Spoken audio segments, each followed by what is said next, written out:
You came here to this planet, to this human experience for a specific reason. And if you can find what that is and you can truly step into it, you're going to live in this sweet spot moment all the time, no matter how difficult things get, it's actually not going to be hard because you're going to be right in that place where you're exactly where you're supposed to be.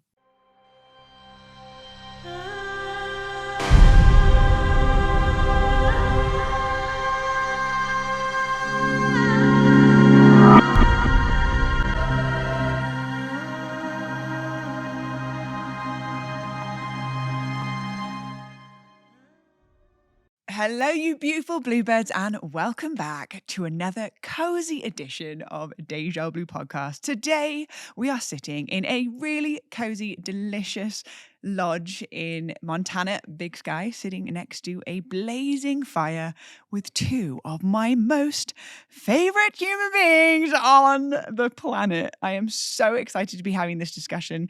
They have already appeared on the Deja Blu podcast in season 1, where we didn't actually have video yet. So this is really exciting to be able to show your faces on the Deja Blu podcast and to be able to dive into what the heck you two have been up to for the past year and a half. You were so prevalent and strong in my life, and then went into a hibernation cove and have come out with all of this wellspring of gold to share with the world. And we're going to talk about today what it is that they've been up to for the past year and a half and how we can share this with the world. Because I really, really, really, really believe these two are trailblazers. These two are names that are going to change the course of humanity and the direction that we move in as a collective. So it is truly an honor not only to call you both my best friends, but also as soon-to-be best-selling authors. Oh, that sounds nice. Got a ring to it.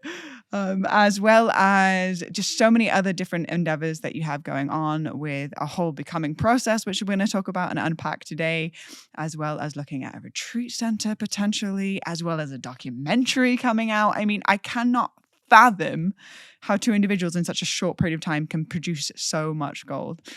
So I'm so honored to be sitting with Bee and Azrya Bequer.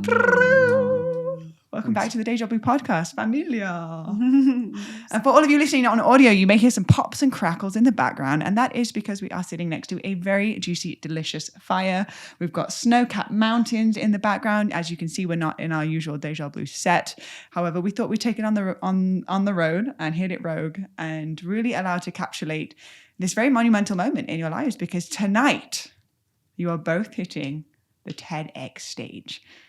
So I want to just get a little feel. How are you feeling right now? This is a really, really huge part of your lives with the book launch and with the TEDx and with everything else, the documentary.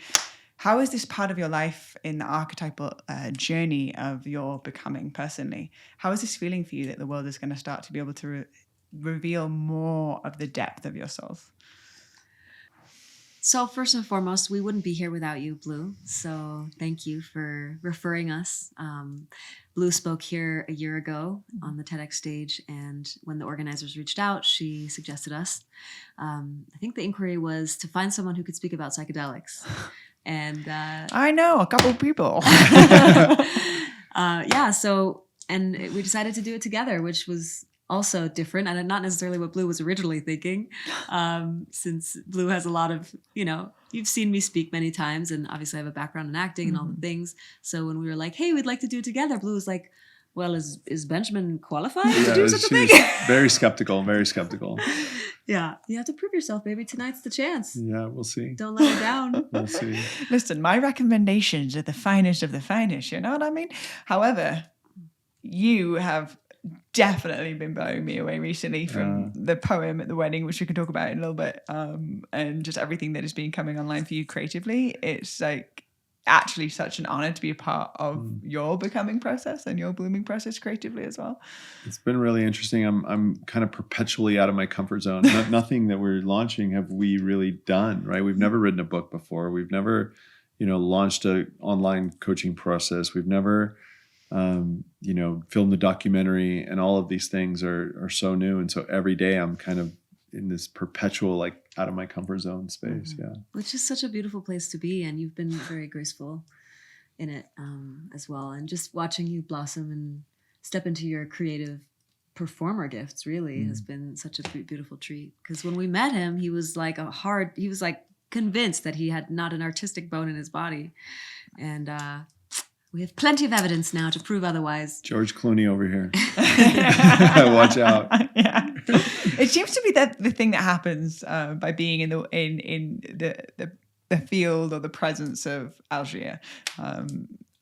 Just to give a little bit of context, Azrya has been my best friend for many years now, and we lived together for a while at the mothership at the time, and we birthed that place together. And in that time frame, I think that was where my greatest growth ever happened, was where I really claimed my power and my truth. And she was just always holding up that mirror that can be you talked about it in the book, be very triggering, but also it's designed specifically to trigger you in all of the areas in which awareness wants to be infiltrated into. And you hold such a strong pillar for the potential for everybody that you offer your time and attention and your awareness to, let alone a lover, someone that you have fully merged with, and then witnessing the growth that has happened with you, Bee. And I can't obviously give all the credit to Azrya, because your willingness to go to the depth of consciousness, to the shamanic realms, which are so infinite and so scary, and also so much growth can happen, and your willingness to die before you die, which again is another chapter in the book, is so brilliant to witness the two of you in each other's orbit and to show us what divine union can actually look like. So I just want to give a little bit more emphasis. I finished the book at 6:00 this morning. I set my alarm. I sat upright with my little infrared light and made sure, because I made a commitment to Bee that I would finish the book before the podcast. And the theme of the book is all about commitment to a much bigger version of ourselves that we know is possible, and everything that we didn't know that we wanted. And so I thought it would be so out of integrity to be reading the book if I didn't finish it before the podcast episode. Now I've got to say, I'm just going to shamelessly plug it right here, that this book is like nothing I've ever read before.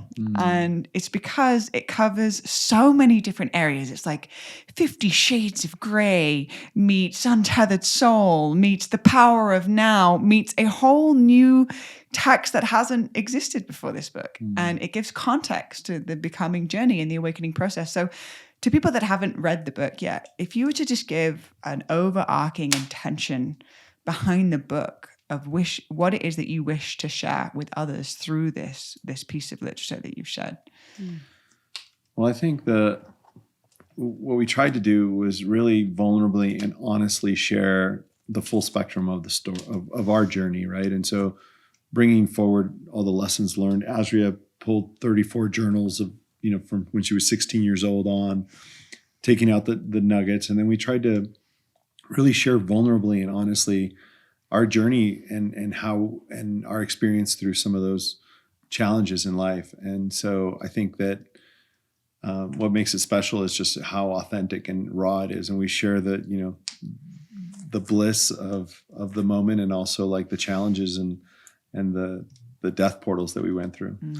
Yeah, you're now the second person to have compared it to 50 Shades of Grey, Untethered Soul, Power of Now. And if you look at like Untethered Soul and Power of Now, which are incredible books, powerful transmissions, they're all about the spiritual concepts and the spiritual teachings. But there's really not a lot of personal story, right? We don't get to know the author. We don't get to feel their journey in those particular books. 50 Shades of Grey is obviously fiction, right? And we actually say our book is kind of a blend between memoir, personal development book, and erotic nonfiction. And why bring the erotic piece into it?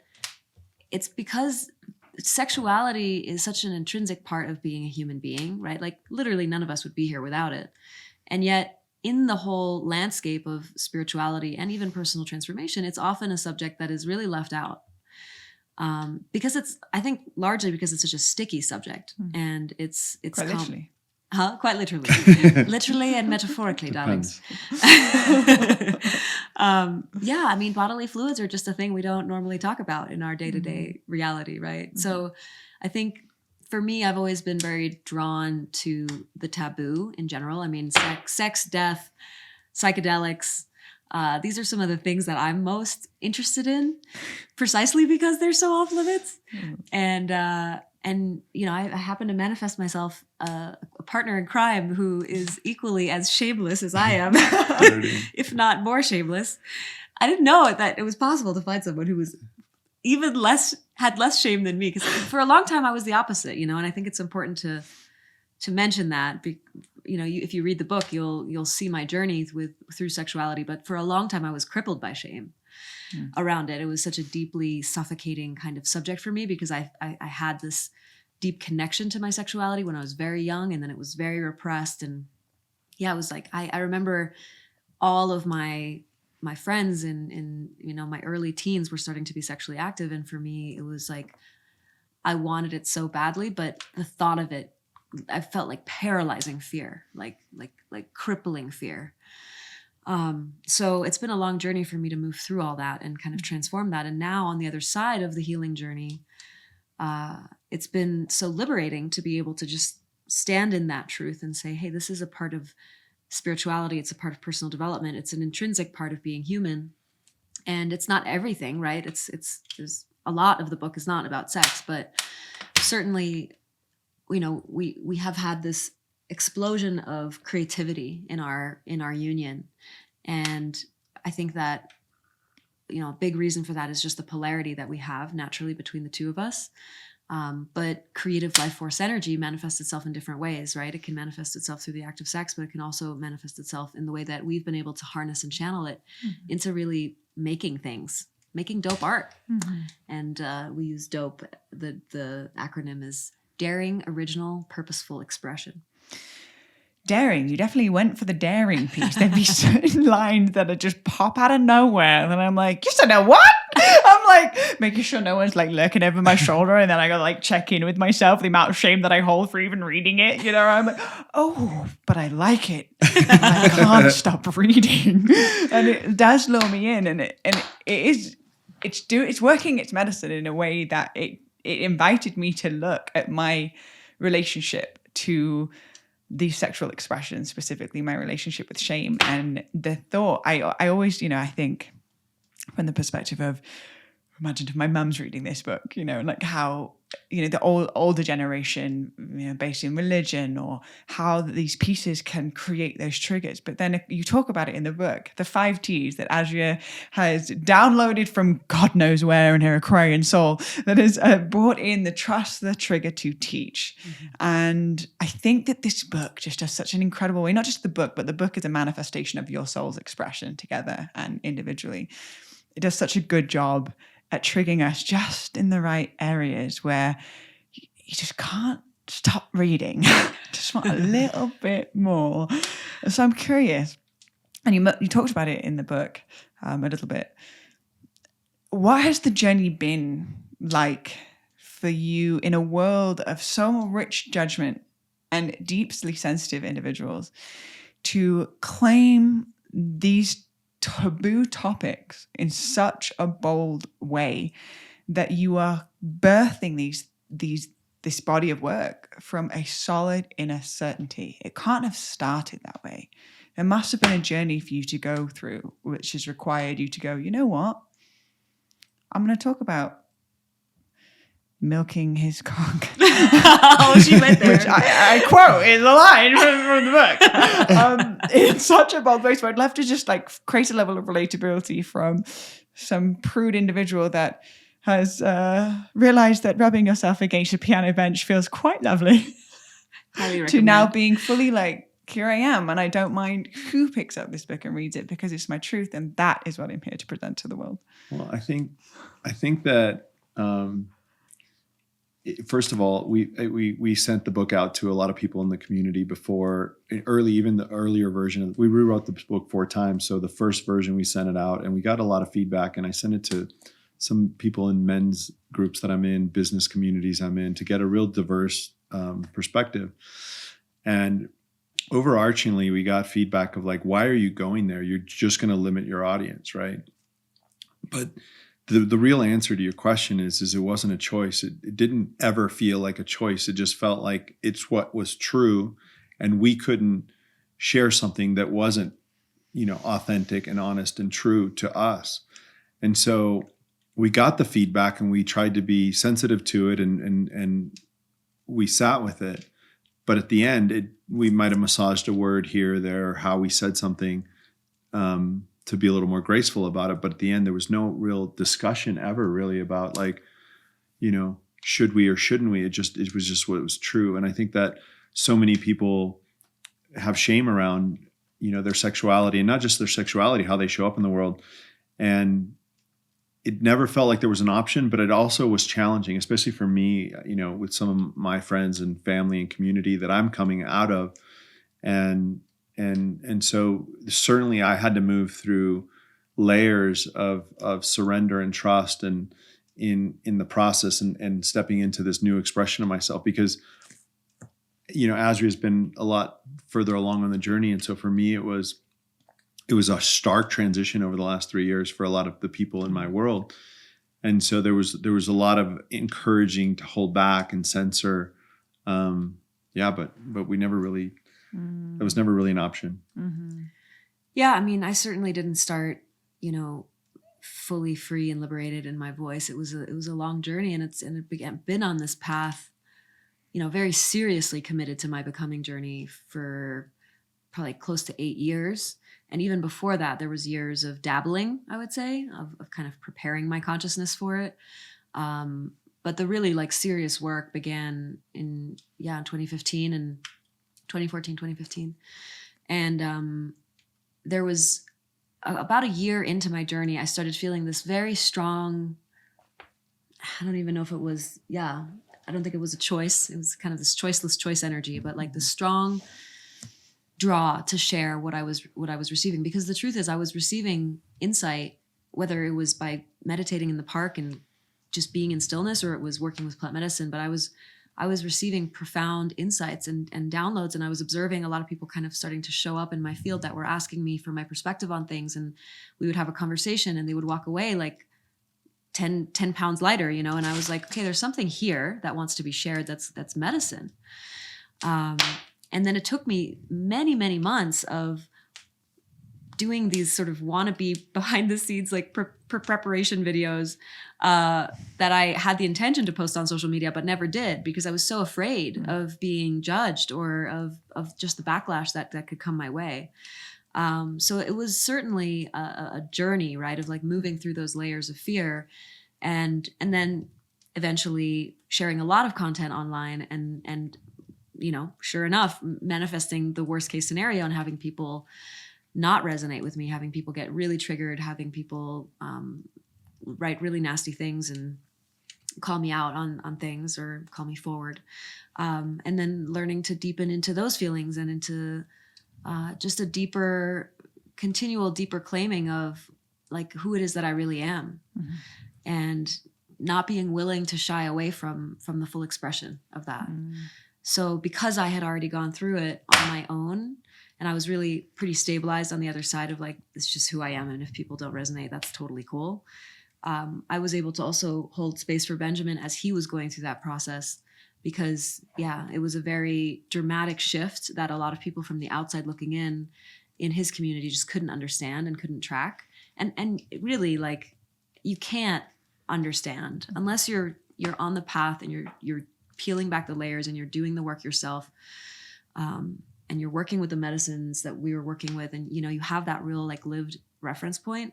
There's no way you can conceptualize what's going on from the outside. It just looks like this person that you've loved and known your whole life is going through this really scary transformation that is disfiguring him.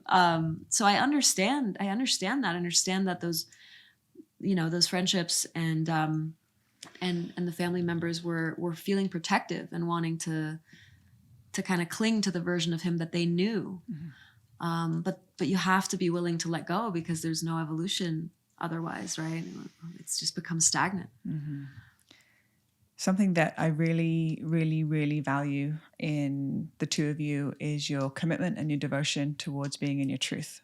And that's why you're two people that really stand out for me within my friend circle, that I trust what you say, because you're so in integrity to your truth. You're so in integrity to your word. And therefore your word, when you say it, it's true and it's pure and it comes from a good place. Even if it's constructive feedback, it's an opportunity to grow because of your commitment to truth. Of course, we are now, referring to the word becoming. The title of the book, we're going to continue to use it and weave it throughout the podcast. I would love to just give a little bit more of an understanding for those that have not read the book or understand even what this transformational journey is. If you could give an overall arc or an understanding of what the becoming process is that you're referring to. Well, becoming, the definition that when we spent a lot of time on this, but it's spelled with a Q instead of a C. And the Q really represents questions.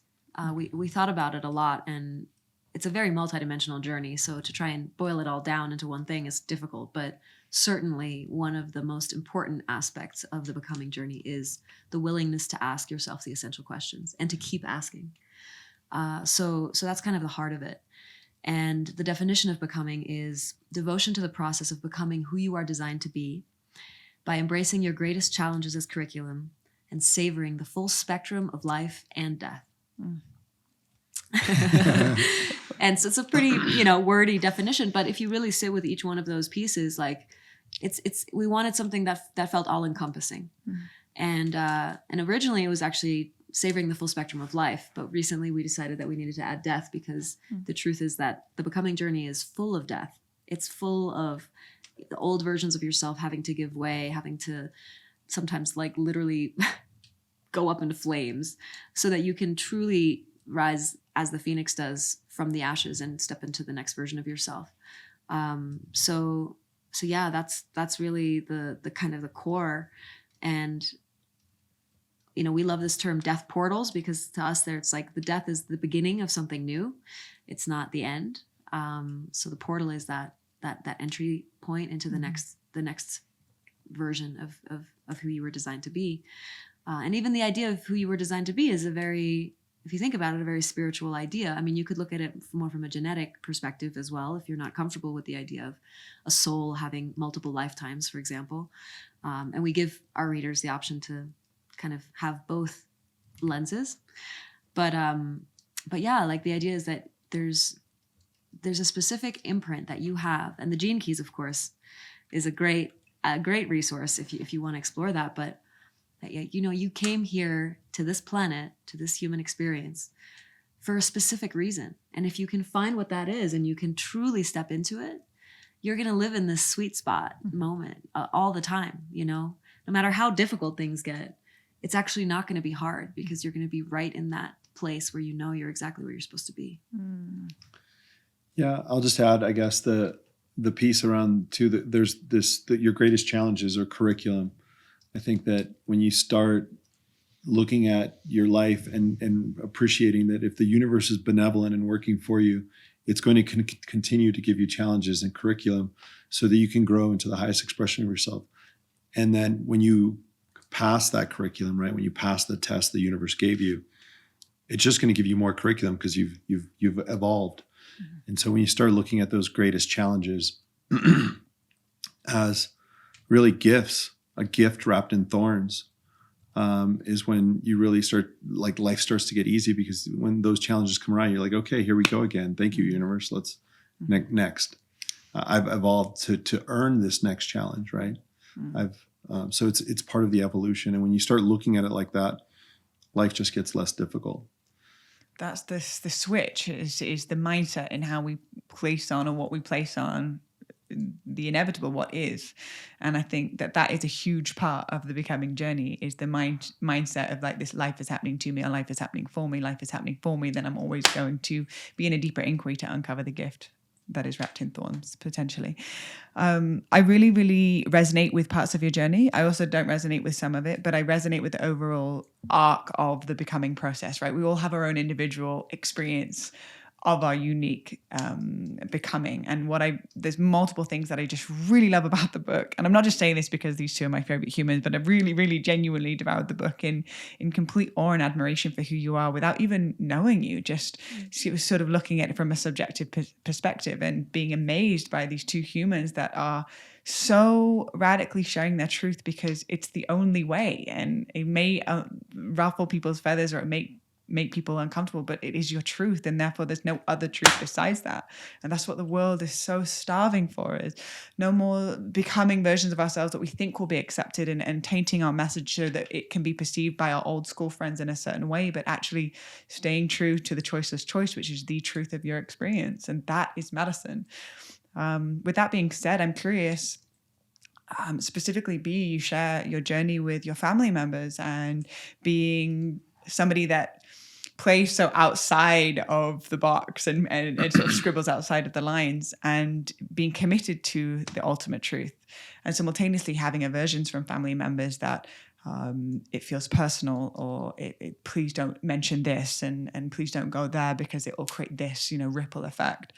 I'm curious what advice you would give to individuals, because I know so many people that listen to the podcast are finding their becoming, are finding their journey, and then are met with very strong aversions to the people that gave life to us. And it seems like there's true choices to stay true to one's becoming and one's path, and ultimately it becomes medicine for others, or to not to share certain aspects because of the pain that is caused.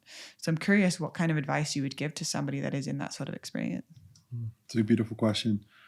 For me, it was really interesting because for most of my life, I've been kind of, I was a cowboy in the entrepreneur world and had a lot of success, but I was very praised for kind of pushing boundaries for most of my life. And then all of a sudden I went through this transformation and really started looking at the world differently and showing up differently, and went on a 3-year intense process. And so I got a lot of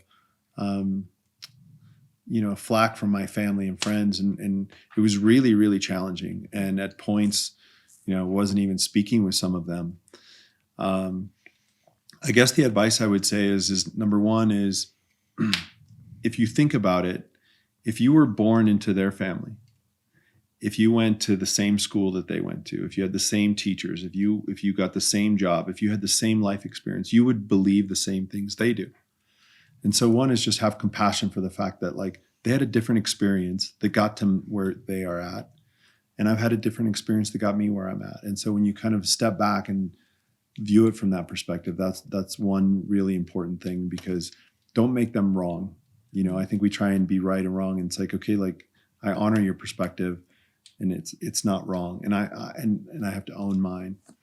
In Recapture the Rapture, Jamie Wheel talks about how he's tracking the psychedelic movement that's happening right now, which is pretty dramatic, and he really understands that world, and he goes deep into the shadow aspects of it, and how there's this phenomenon of people smoke DMT and see God, quote unquote, right? And then come back and are like, I've got it all figured out. And everyone else is like, well, but you're still an asshole. You didn't, you've never actually kind of atoned for the things that you did in the past where you were in your ego or whatever, right? And so to them, they're still seeing that person through the same lens, but the person who's had this very dramatic peak experience, mind-altering experience, in their eyes, they're a completely different person. And there's been a huge shift or rupture in their sense of reality that is no longer coinciding with the shared consensus reality that was present before. And it creates this rupture in the network, in the friendship. And he said that a part of it is it is true. You did have an experience that shaped you and changed you dramatically. And you also get to be humble and realize that the person that you were has left an imprint. And so maybe instead of arguing, you say to that person who's doubting you, what are the ways in which I've shown up that didn't feel good? Let's start there and have that conversation. And I think what I've witnessed with you in your relationships is this process of your becoming has brought up a lot of things from the past that were unresolved, that were never said, that were never addressed. And that's the beauty of it. And now actually we're kind of full circle, and on the other side where those conversations, really difficult conversations, were had. There was long periods of no conversations, but ultimately all that stuff came up and out and was processed and has left you, and I think, in a better place than where you were before. Yeah. The other thing I think to take into consideration is if you, based on people viewing my perspective and my journey, there's a reflection there. And so if they agree with my path, it also forces them to look at their path and the decisions they're making. And so if they kind of agree with what I'm doing, it also has if they agree with what I'm doing, it shines a reflection on where they're at and their own journey. And so I think that a lot of times there's resistance to that, right? Of saying, well, then maybe I need to be looking at myself in a similar way or evaluating myself. Yeah. Something that I noticed in you sharing your stories is that you, no matter what triggers came up, you always came back to never casting them out of your heart. And no matter what you experienced within these interpersonal relationships, you still invited them to your wedding. Like, you still welcomed them back. And I'm still here, and I'm still here. And that's such a beautiful theme, that no matter what triggers come up or how much adversity is met in the face of your truth, you remain true to keeping your heart open. And that is such potent medicine and such an incredible reminder, and a reflection of also the work ultimately is facing off with all parts of yourself that is triggered, which goes back to the original point of, do I see this as an opportunity to meet myself in a deeper way? Or do I see this as this just feels super uncomfortable, so I'd rather not experience it and then completely cancel them out? And so there's a deep level of responsibility of, we are also co-creating that connection, and there's medicine in it for us. And so I just really respect getting a feel for the way that the book is created, where it's Azrya's past experiences and then Bee's past experiences and then your wisdom combined together, and then prompts throughout the book. So you can have your journal next to the book and be reading it and go through this journey with you. That's not my personal experience. However, I can feel the energetics of how I can incorporate medicine for my own personal experience, while simultaneously then at the end of the chapter, it goes, okay, now get your journal out. Now write down, where in your life is this showing up? And close your eyes and breathe deep. And if you would like some more tools around learning how to cut cords, here is a resource for the website. And you can go here and do it in your own way. And so this book is a memoir of your life's experiences, an accumulation of all of the wisdom that you've learned from different teachers. We've got Sadhguru's quoting in the book. We've got Richard Rudd from the Gene Keys. We have your friends and the wisdom that's come through your friends. And it's a life's experience of an accumulation of wisdom, your personal stories, while simultaneously inviting people into their own individual journey of becoming.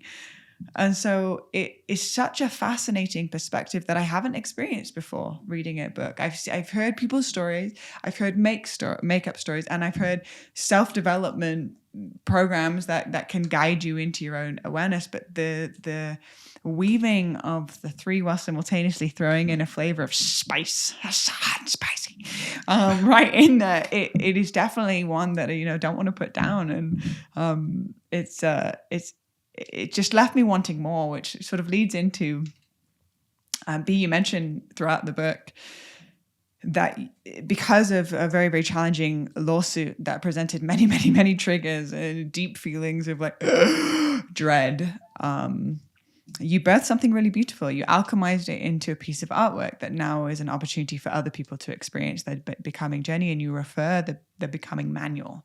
And I'm curious, because it doesn't actually tell you like what's in the manual, which leaves me wanting more, but I'm curious about this manual. And I'd love for you to share a little bit more about what this manual is and how is it structured to support people through their own becoming journey. Yeah. So, I went through that really challenging lawsuit, which I'm so grateful for. It was really a spiritual awakening of sorts, where it was like, I was making decisions. I was saying I wanted to live with more purpose, but my actions weren't aligned with it. And so I got to this place where I realized I couldn't trust myself to walk in integrity with what I said I wanted to do and what my heart was telling me I needed to do and my actions. And so it's like, okay. And I was really in fetal position over this lawsuit. I mean, I was spending $100,000 to $200,000 a month in legal fees. It was really significant. And so I felt like I needed to reflect on my life and reevaluate it. And so I probably spent 500 hours building this, what I called then was a personal strategic plan. I come from an entrepreneurial background, and we're trained to build business plans, but frequently don't do it for ourselves personally. So I decided to take everything that I'd learned over a career of being, an entrepreneur, of being in organizations like YPO and Vistage and Tiger 21 and Alder, and all the books I'd read and all the journals and retreats I'd done. And I said, I'm going to condense this all into one document, and I'm going to have this. And so even if I died, and when I did it, it was for myself. And if I died, I could leave it to my children and they could follow this template. And so I built this strategic plan, we called it then, to really guide my life. And it was a real deep, I guess it's broken up into chunks. And so there's a huge portion that's really a reflection on your life. What's your story? What are the themes and patterns of your life? What are the shadow interpretations of those themes and patterns? What's the light interpretations of those themes and patterns? So a really in-depth look backwards so you can understand yourself. And then we have two filters that we use before we go forward. One is your why, like what were you put on this earth to do? What's your dharma? And then the other one is, we call them promises. And we craft these promises to ourselves that are anchored by the patterns that we've seen in our life. Because those patterns, as you know, in the Gene Keys, for example, those patterns, those themes of your life have a shadow interpretation and have a light interpretation. And so we create promises to ourselves around the light interpretation of those patterns of how we promise ourselves to show up in the world. And so we have these two filters now that we've created, your why and your promises. And then you go forward into setting goals in the future, right? Lifetime intentions, annual intentions.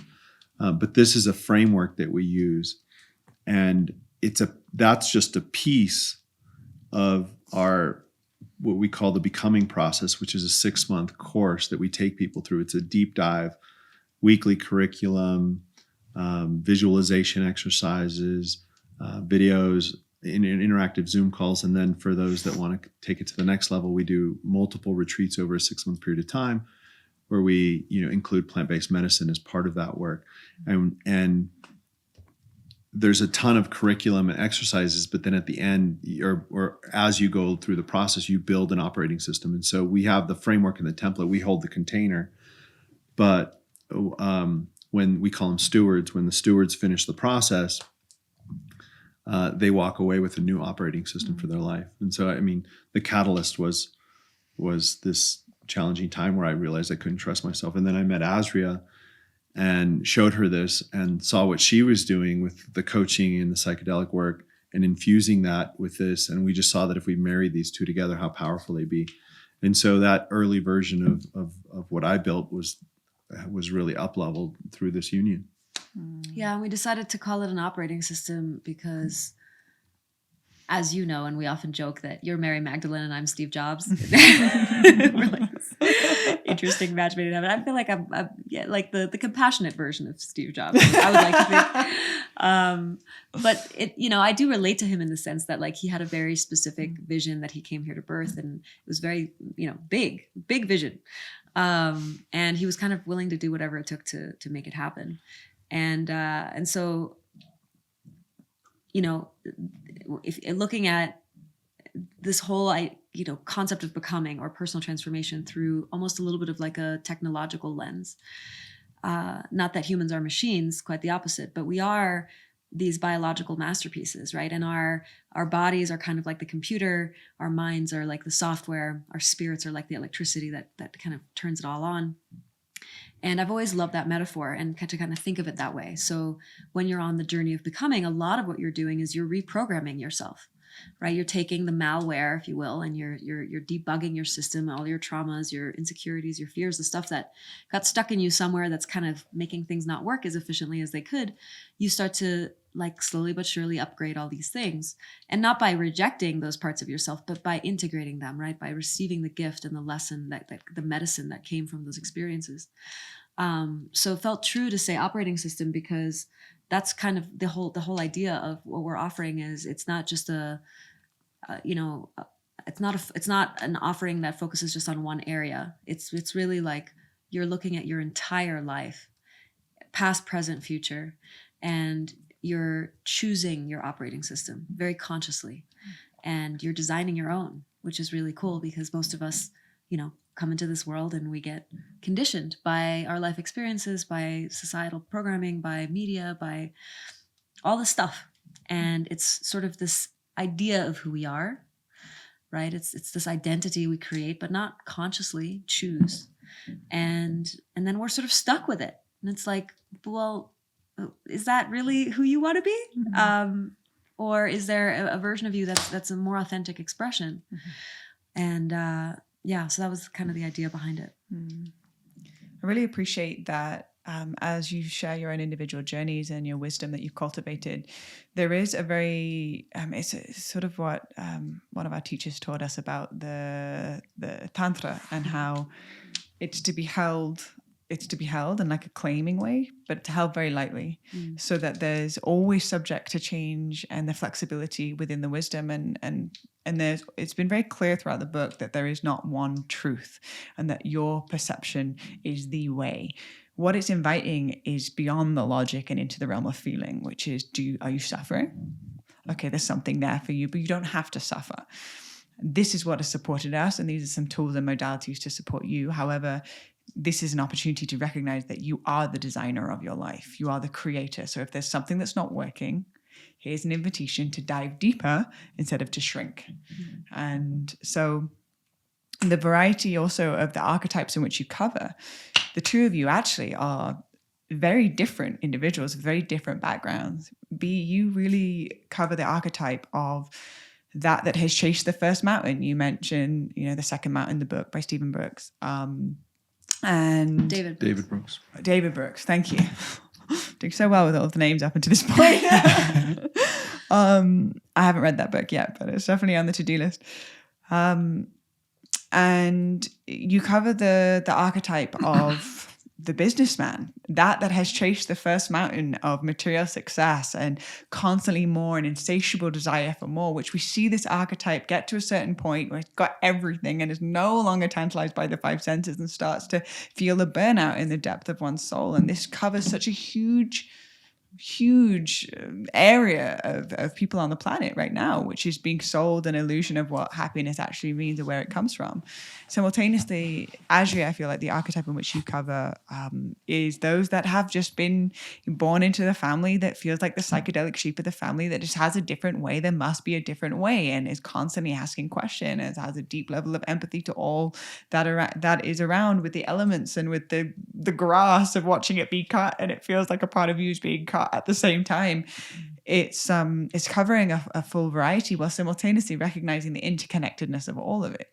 And so it's really, really casts a wide net while simultaneously I'm curious what your perception would be of how you can meet this book and create a bridge between those that don't even know the becoming journey is even a thing, right? Which is the majority of our planet. We're talking about in the book for the majority those that are starting to wake up to a deeper calling. But those that do not even know that the calling is even there, what would you say to those individuals? That's a really good question. I guess first I would say, I was born, I was as a child, I struggled with reading disabilities, as I dive into in the book, and it created some really profound insecurities. And because of that, I never felt safe in the world. And I also always was seeking external validation, because in the classroom I was, I felt like I was the dumb kid. Wow. And so there was an insatiable need to prove myself. And that manifested in, always needing more and more and more. And I think that most of the world lives in that place of not feeling safe, of feeling insecure, and needing external things to make them feel, whether that's a relationship, whether it's a career, whether it's a car, whether it's a house or whatever. And so I think that so what I would say is, I guess in a roundabout way to answer your question, I would say is if you're feeling, as I was for most of my entire life, this feeling of being unsafe and needing more. I need more money to feel safe. I need a bigger retirement account. I need a bigger house. I need whatever that. I need more money in the bank. That's coming from an insecurity, a feeling of lack. And so I would say, if you're feeling that, then, there's lots of tools, and we don't profess to be the end all be all, but this book is written from my perspective, at least what I infused in that book, for people who are feeling unfulfilled, they're feeling a lack, they're feeling pain, and they want a different approach, right? Because what we talk about is really a different approach to the personal development journey. I'll give you kind of a schizophrenic answer to the question, because there's actually two versions of me that feel differently about it. So there's the one version of me that questions whether it's even possible for a human being to not, at some deep level, even if it's very much buried in the subconscious, like feel that knocking behind the veil that's like, hey, there's more. You're more magical, you're more multidimensional, you're more profound than what this normal day-to-day reality is trying to sell you on. And sometimes I feel genuinely in my heart that every human being has to have some access to that. It's like, even if the pilot light is turned way down, but it's never fully gone out. And then other days I'm in the mindset of maybe the becoming process, or the journey of transformation, of evolution, is really not for everyone. Like, maybe there are souls, perhaps many souls on this planet right now, who are here to experience separation, and who are here to have the experience of forgetting their true nature. And this, of course, is my perspective, right? That their true nature is one with all. Just another perspective, not necessarily truth with a capital T. Feels pretty ingrained, though, so I'll speak to it as if it was true, because it is for me. And so, can I honor that as well? As our friend Brianna often says, give people the privilege of their process. Like, can I give the people who are not choosing to be on the becoming path, who will not resonate with this book, who will never pick it up, and even if they did, would be completely uninterested in it, can I honor their journey of becoming as well? Because their journey of becoming isn't my definition, but it's their path of being in a specific frequency and in a specific holding pattern, perhaps, and like experiencing that. And I have met people where I feel like it's not who you were designed to be in this lifetime. Like, you weren't designed to go on this journey and look at all your shit and confront it and process it and expand your awareness. It's just not what you were here to do. And that's beautiful. Maybe it's not for everyone, it's so easy, especially when you're diehard like us, to want to project it on everyone. And so I really have this very kind of contradictory mindset on it. Yeah. I remember when I first ever found out about you, I started listening to your podcast, and you was creating more content back in the day, besides now. And then there's a whole new wave, which is even next level. But back in the day, you had a reoccurring podcast with your partner at the time, Adam. I would listen to the podcast, and before you were talking about how when you first started sharing your truth, it also came with the backlash of people really misunderstanding it. However, I can just say from my perspective, hearing your truth felt like I had been underwater for a long time, and someone had handed me a straw where I could actually start to breathe just a little bit, and was like, okay, like that actually is resonating on a soul level, which is actually giving me more permission to be more of myself. So ultimately, the book is not going to be for everybody, but there are going to be people that haven't been able to put words to what it is that they're feeling. And the way that you've articulated so eloquently together with your combined wisdom is a moment for people to be able to breathe deeper when they're raised in the Midwest and everyone around them is operating from a completely different operating system. Yeah. So on behalf of all of those that will pick up the book and will be able to feel a sense of homecoming within your words and a sense of becoming sane in an insane world, that is what your truth is here for. And that's why your truth is truly medicine. So I'm curious, as you talk about in the book, timelines, there's many different timelines that are available within every given moment. If you were to pick and choose the greatest timeline from what your mental capacity can even understand in this moment, and taking into account that there's my will and thy will, there can be even something greater than, as quote, everything you didn't know you wanted. So there's taking into account there's that whole other area. But from just where you're at in this moment and you're about to go through this grand release of everything that you've been creating, what is the greatest timeline do you see for this book and the birth of it out into the world? Thank you. That was a great question. The book is designed to be a gateway, an entry point for people into an ecosystem, whether it's becoming or the larger personal development platform. But we don't really have a goal of selling a gazillion books. Our intention really with everything we're doing, and everything we're doing is philanthropic in nature. We're not doing this to enrich ourselves in any way.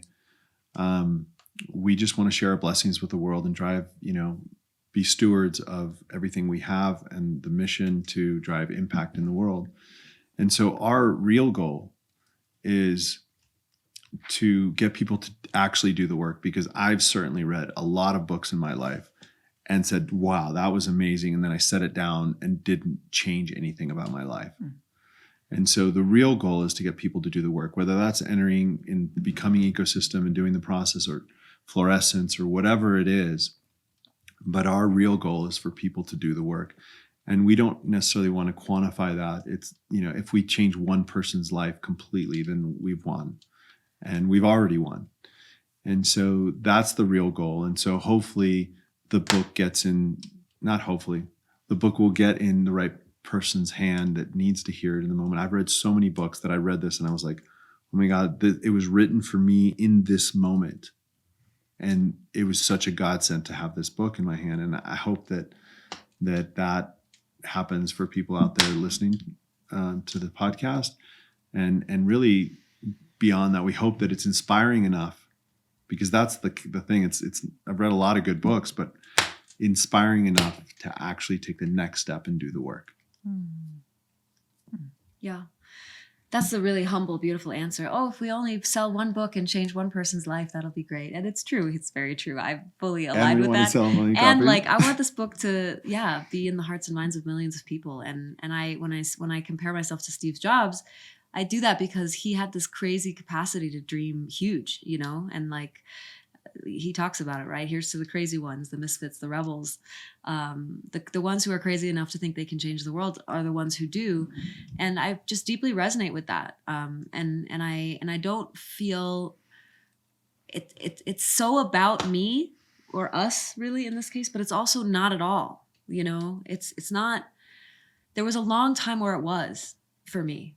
As an actress, it was about me, and it was about being someone and being seen and being validated. And there was this desperation of mattering. And I feel like through the spiritual work and the many death portals I've traversed, I'm in a place where it doesn't feel like it's really about me anymore. It's more just, I'm just here to do what I was designed to do, which is to be a voice for a message and a mission that is coming through not just me, but many, many, many people who are going on this path right now. And so, I want to be an intrinsic and important part of that movement of consciousness sweeping the planet. That is really just, the message is just one thing. It's just love, period. And I want love to be the most infectious disease that has ever come into our hearts, minds, bodies, spirits, and to transform this planet at a really accelerated and dramatic rate, because we need it. We really do. People are suffering, people are miserable, and our plants, our animal allies, there's just so much carnage, and it doesn't need to be that way. I guess the other side of the coin, and everything is always a paradox, it's and both. It's always a yes and, right? Is that I hope that this book leaves a ripple of impact on the planet that is felt and significant.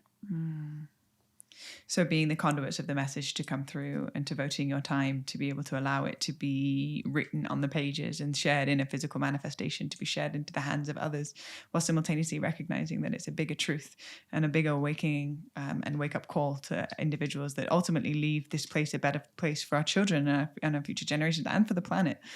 Exactly. And I think there's so many people out there who have, and certainly the people listening to this podcast in particular, I know your audience because I've been on this podcast and I've been on fluorescence calls and I watch all your Instagram stories. And so I get who's listening to this podcast, because it's me. It's me. And so I know what it feels like to have this profound amount of love in your heart and this deep desire to be of service, and not necessarily know like how that's supposed to look, or being afraid of really sharing it, and being afraid of judgment or failure, to channel those, to harness that spark of creativity and really bring it out into the world. So I also hope that in this timeline that we're creating right now, this book can be a permission slip, like a huge permission slip for people to claim it, like wave your freak flag high. I fucking did it. I talk about humping the piano bench when I'm 5 years old. And I did that because I wanted to give people permission to talk about the stuff that, like, there was a long time in my life where even speaking that aloud to another person was like debilitatingly anxiety inducing for me.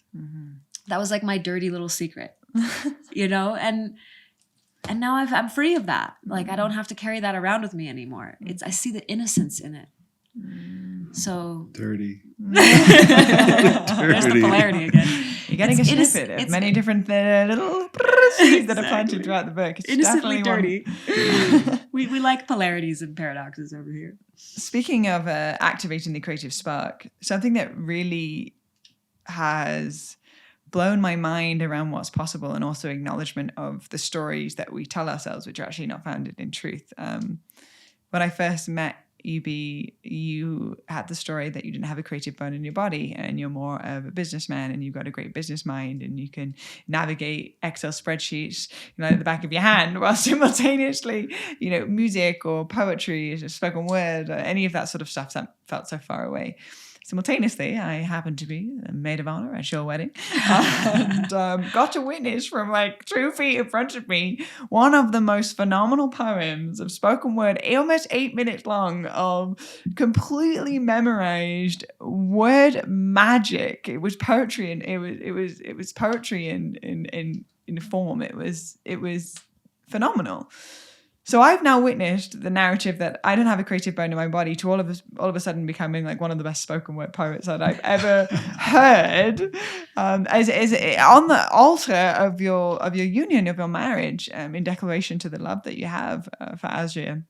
I'm curious for you to share a little bit about the journey of the conversation that you've had in your head around I'm not a creative individual, to all of a sudden this coming out and leaving everyone at the wedding with their jaw on the floor being like, what just happened? Including Azrya had never heard this spoken word, let alone the fact that he memorized everything, but got to witness a whole new version of yourself and fall in love with this version of you that is new to the world. Yeah, that was very empowering. And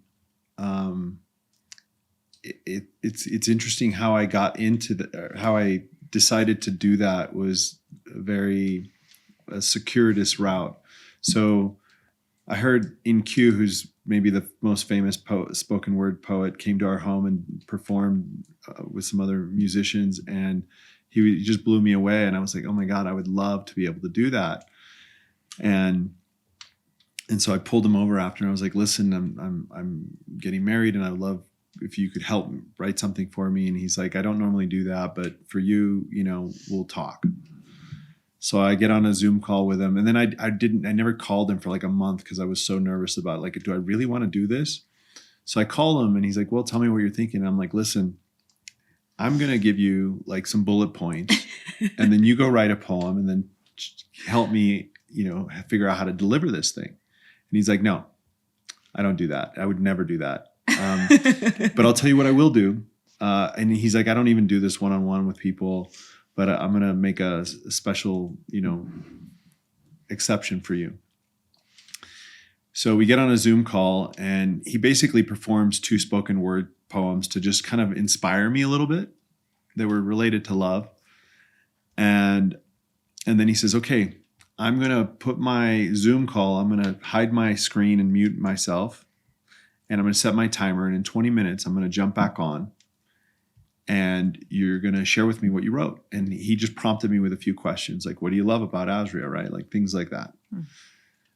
And so I was like, oh shit. Right in this is not what I signed up for. Like, you're supposed to write this for me. Yeah. And then I spent the next 20 minutes just writing. And then he got on the phone, came back on, and I shared what I'd written, which was horrible. It was terrible. And I was like, and he's like, okay, great. Like, that's a good start. And let's schedule a call for 2 weeks from now. And I was like, oh shit. And I agreed to pay him an exorbitant amount of money to coach me. And I'm thinking he's going to write it for me, but actually all he did was inspire me. He helped me edit it. So I just started writing, and all of a sudden I finished that call, and I literally just kept writing, and I just wrote. And I wrote what ended up being like 15 minutes long. And then on the next Zoom call, I shared it with him. And I was like, I probably spent 40 hours a week for a couple of months on just writing and working and editing. And then, so I got on the phone with him and shared it with him. And he was just like, immediately just started cutting it down. And I was like, I was trauma. It was like he was cutting arms off of me. Like, I was spent hours writing this. That was a beautiful stance. And he's like, nope. I was like, oh shit. And then I spent the next, couple months working on it. I probably spent, 200 hours on it. And it was really, if I wouldn't have like accidentally gone down that road, if I would have known I was gonna have to write it, I would never have called him. I would never have engaged him. But it was really profound in that it taught. I never thought I could do that. Not just write it, but deliver it. And I wrote every word of it. Like, he didn't write one word of it. He helped me edit it down and help me decide what to take out. But I really I was like, oh shit, like, if I can do that, which I did not think I could do, like, what else could I do? And I've always been a person that was under the radar. I didn't have social media until I sold my first business. I thought people who had Facebook accounts were like clowns, spending all these hours on Facebook. And I never had never posted a selfie, never shot a video of me speaking into camera. And now here we are recording, documentaries. And so I'm perpetually pushed out of my comfort zone, and I'm getting more and more comfortable there. Tonight we're recording a TEDx talk, which is a next, initiation, right? But it's been really empowering, and I'm grateful that I kind of put myself in an awkward position where I agreed to pay somebody a bunch of money to support me in this process. And then I was like, well, okay, I paid him. I got to go down this road. That was your higher self orchestrating, right? But yeah, it's kind of hard to imagine where we could go from here, because I never thought I'd be doing a TEDx talk. I was always behind the scenes, under the radar kind of guy. So yeah. And for those of you who choose to buy and read the book, there's a link in there to the wedding video where you can actually watch the spoken word poem. Oh, which brilliant. I would recommend doing because it's quite profound. Yeah. And the audiobook was really interesting. And I'm sorry to hijack this, but I had severe dyslexia as a kid. I didn't read a book till probably, I think I read one book through high school. And then in college, I started being able to read a little bit.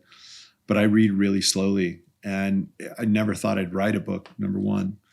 And number two is I read my section of the audiobook, and reading out loud. Just, if you gave me that book and said start reading, I would go into cold sweats, because the scared little boy who couldn't read, who every time the teacher called on him, it was like traumatic. So that was another initiation where I was like, holy shit, I just read this. And I had to, Azrya walked in cold turkey and read it like a superstar.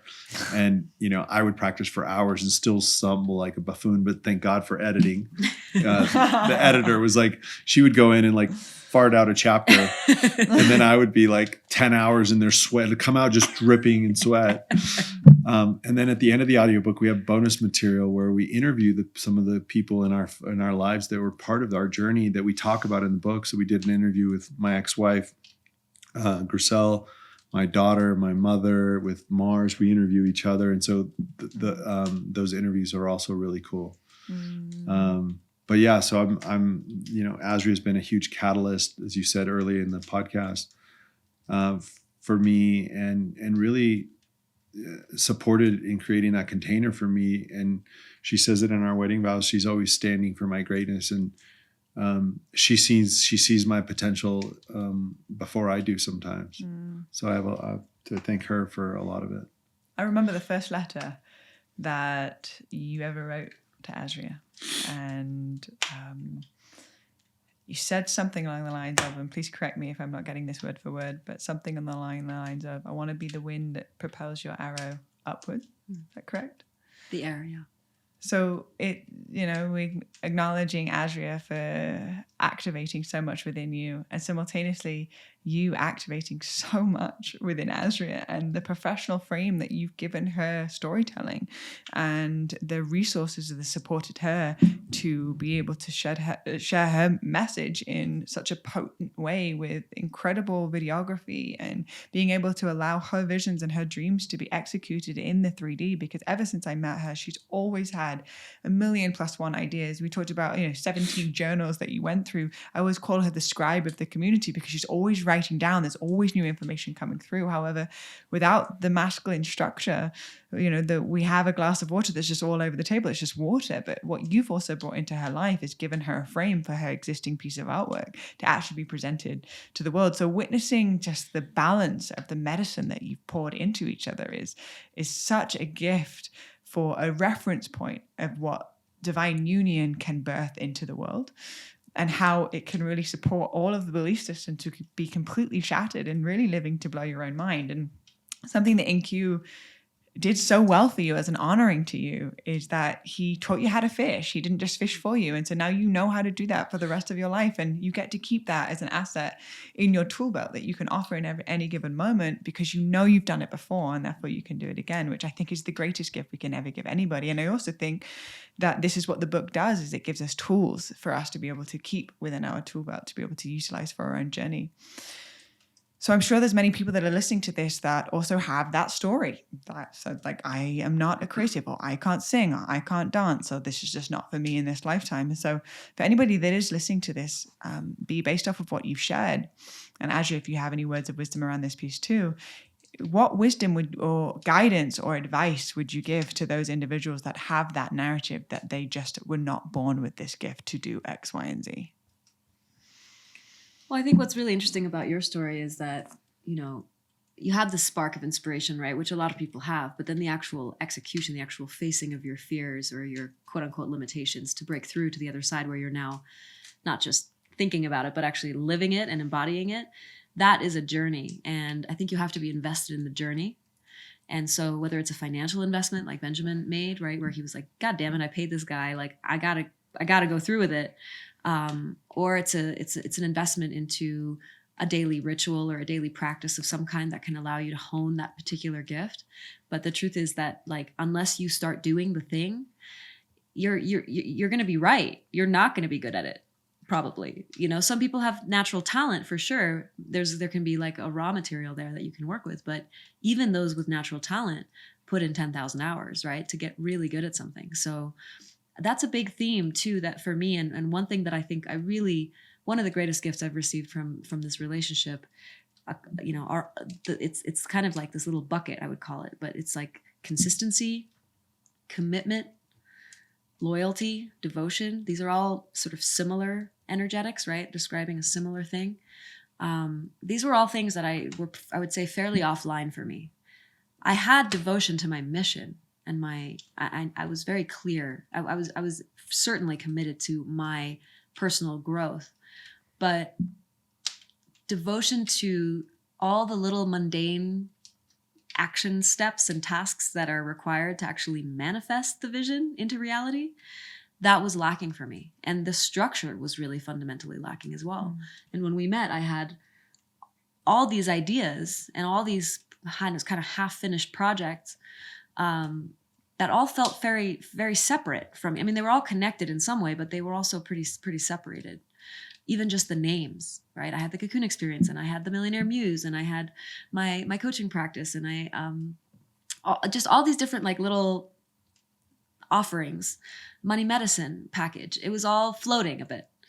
And Benjamin said to me, he saw something in me right away, and he saw that I had a gift to give to the world, but he also saw that I was scattered. And he said, it needs to be one thing.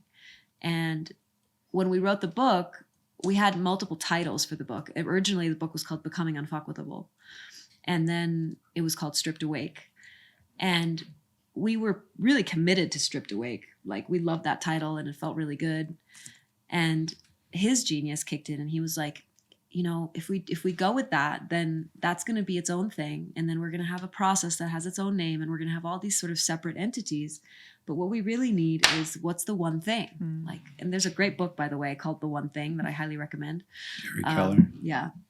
But what's the one thing that ties it all together? The truth is we're still doing all the things that I had on my plate when I entered this relationship, but they're actually all wrapped into this one bow now, which is becoming. And so I think it's this real dance, and it's an art form to be able to take the visions and the ideas that live in the unmanifest realms of infinite potential, which is generally my comfort zone, and kind of pull them through into this third dimensional reality of time and space. And you alluded to it earlier when you spoke about the two very distinctly different archetypes that we embody.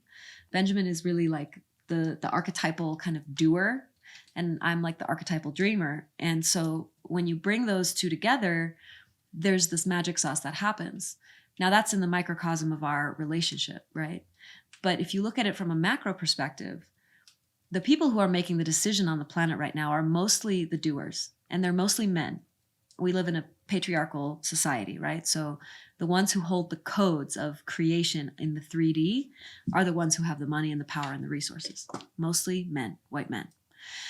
And then you have the ones that you were talking about, which are like who I am and who you are, and who most of the people listening on this podcast would resonate more with, who don't maybe necessarily have all the resources or the financial capacities, who don't care that much about the material realm, but who are deeply connected to the spirit, deeply connected to the plant and the animal kingdom and the earth nature, or the earth wisdom, and have this desire to give.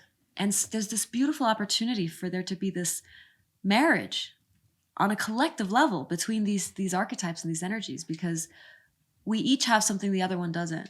And when you bring them together, it's really, it unlocks something, like from an alchemical perspective, whether you want to call it the masculine and the feminine coming together, or, you know, the alpha and omega polarities, if you want to get away from the gender stereotypes. But it really is like these opposite ingredients coming together to create something that wouldn't be able to be created without the other. And that's a big part of what our intention is. We've thought a lot about how we want to offer this, you know, these transformational processes out into the world. And for a long time, we were kind of going back and forth trying to decide, like, who do we really want to, who is this really for?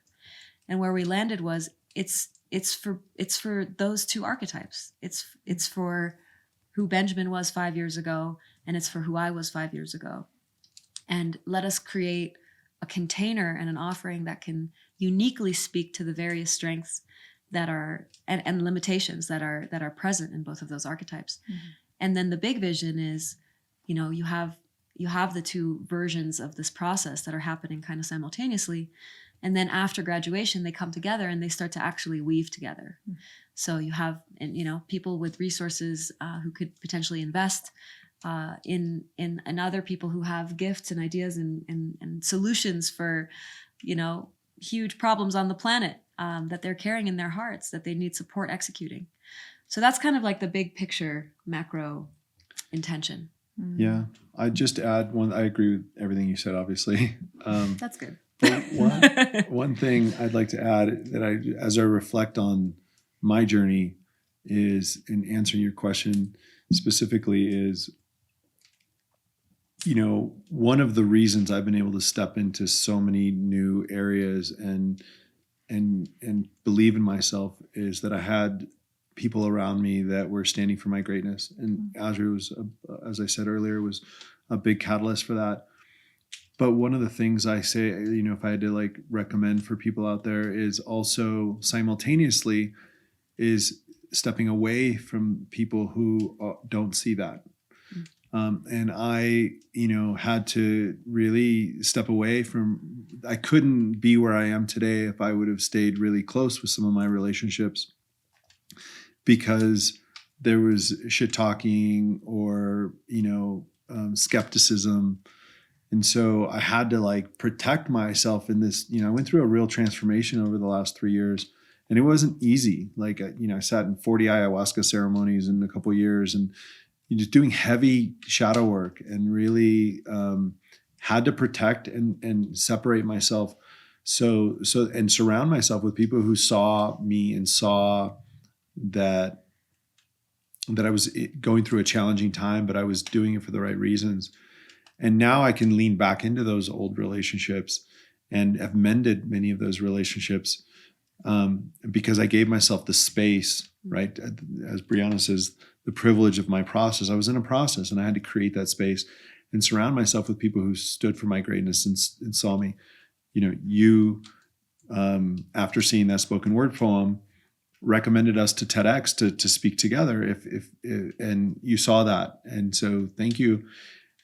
But I had to really isolate in some ways and remove myself. And so I'd recommend that also, like, yes, you have to like just do the work and step forward and take action. But also look at your community. That container. You can't do it if you have people weighing you down and pulling you backwards. And if people don't see your greatness, or at least helping you see the greatness within yourself, then really look at those relationships. Mm-hmm.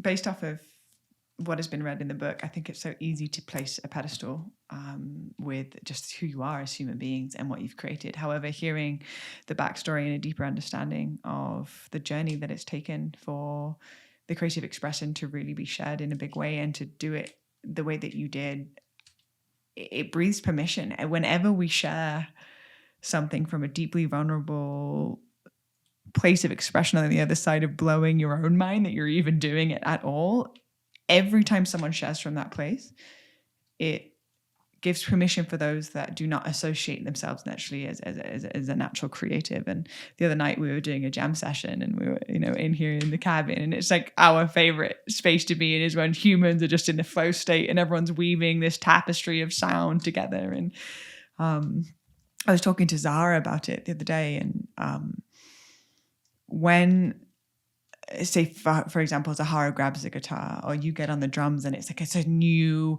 like, very vulnerable space, specifically in the space of musicians that are like really good and holding a really strong pillar. For me personally, my heart gravitates towards those that are in the vulnerability of the sharing, for you to sit on the drum in that moment. Like, it was a vulnerable moment for you. You've taken a couple of drum lessons, and then this is your first sort of time to come out. And so I think actually that creates a level of relatability in medicine, because it's hard to relate to those that are riffing all the scales and singing. But for those that it's not their natural default, when you get on the drums, it gives permission to the space. When Zahara grabs the guitar, it gives permission to the space for everybody is welcome here, no matter where you're at in your journey, no matter where you're at in your expression. Then we had Giselle like riffing a freestyle, and you've never seen her share something like this, and your daughter, just to give context. And it was so beautiful to be in this space where all is welcome here. No shame on where you're at in your journey. The fact that you are expressing yourself is liberation in itself. And so to get an understanding of your individual becoming, you gift permission, from my perspective, to all of those that are on their own unique journey, no matter where they're at in their creative expression. It is welcome here. It is honored. And to utilize our sort of discernment around who it is that gets to hold space for that flowering process, for the very delicate process becoming. Very delicate, for the right amount of soil and the right sunlight and the right amount of water for this process to really open like a flower. And then the world gets to receive the fragrance of that very, very, very vulnerable journey. So you've done such an incredible way of articulating it for all of us that have felt that spark, that there's something more going on the planet, to have context for our own individual permission, that we've got to give ourselves first and foremost where everything springs from. I've got one final question for both of you. And I'm going to put you on the spot here. I could talk to you both for hours, and I actually do anyway. Outside of this interview, we're like best friends, or like chat it out all the time.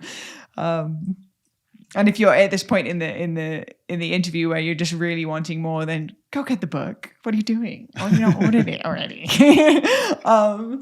If your microphones are plugged in, and I'm going to invite you to do it separately. We'll start with Azrya. If your microphones are plugged into all radio stations and all TV networks and a global broadcast, and you have 30 seconds to deliver a message to humanity, what would you say?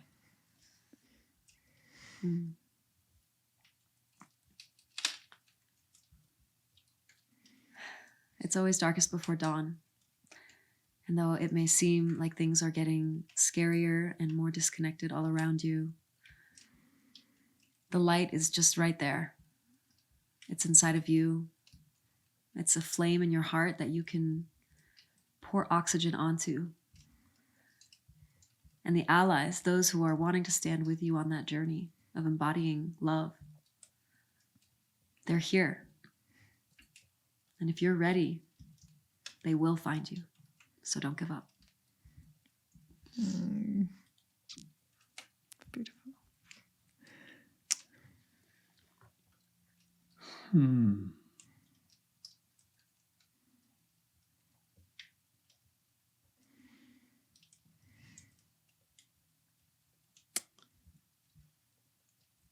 The journey of becoming starts with asking essential questions and then actually listening for the answers coming from the depth of your soul. The question is always the entry point that will lead you to the next step of your unique journey of becoming. A powerful, clear question magnetizes into itself opportunities to find answers. So if you're up for trying this, I invite you to close your eyes, take a deep breath, and find the question that is most alive for you right now. Make it personal. Make it deep.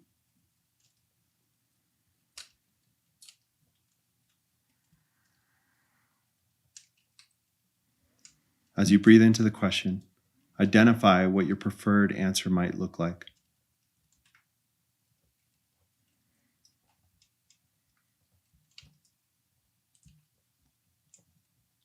As you breathe into it, move beyond your personal preference and ask yourself, in this situation, what would love choose?